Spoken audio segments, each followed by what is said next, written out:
ආයිබෝවන් අද ඔබට ගෙන එන්නේ මහෞෂධ පඬිතුමා විසඳූ තවත් ගැටලුවක් පිළිබඳව පෙළ පොතකින් උපුටාගත් කතාවක් ඉදිරිපත් කිරීමට. මේ තමයි වැලියොත් ප්‍රශ්නය.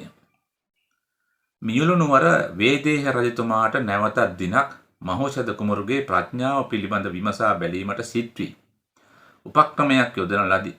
ඒ අනුව හෙතෙම සේවකයෙකු අත ගමට හසුනක් යැවීය. එහි මෙසේ සඳහන් විය. රජතුමා ඔංචිලි පැදීමට ඉතා ප්‍රිය කරයි. එතුමා පදිවෙන් සිටි ඔංචිල්ලාවේ පැරණි වැලි ලණුව කැඩී ගියේය.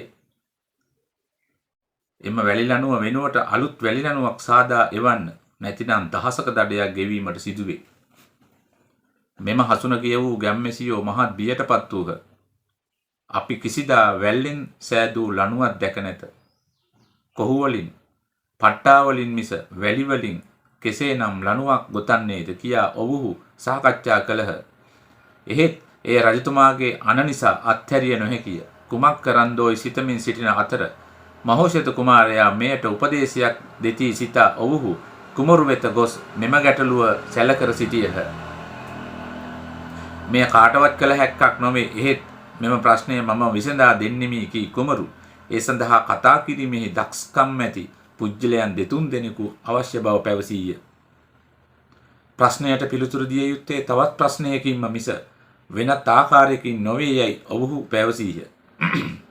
පුහුණු කළ පුජ්‍යලයෝ කිහිප දෙනෙක් රජතුමා වෙත යවන ලදහ.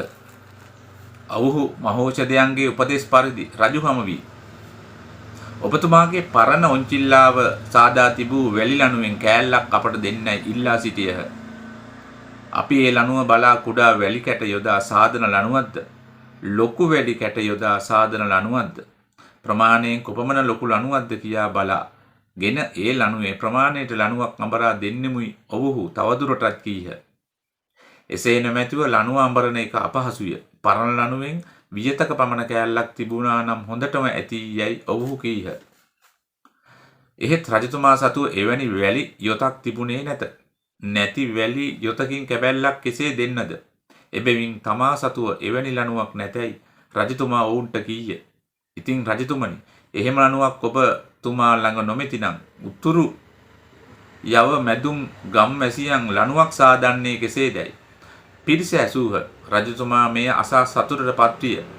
මෙම විසඳුම සැපයීමට මහෞෂධ පඬිතයන් තමන් මෙහෙය වූ බව ගම්වැසියෝ දැන්හුහ. එයින් රජතුමා අතිශය සතුටටපත් වූයේ කුමරුගේ ප්‍රඥා මහිමය දැකීමෙනි.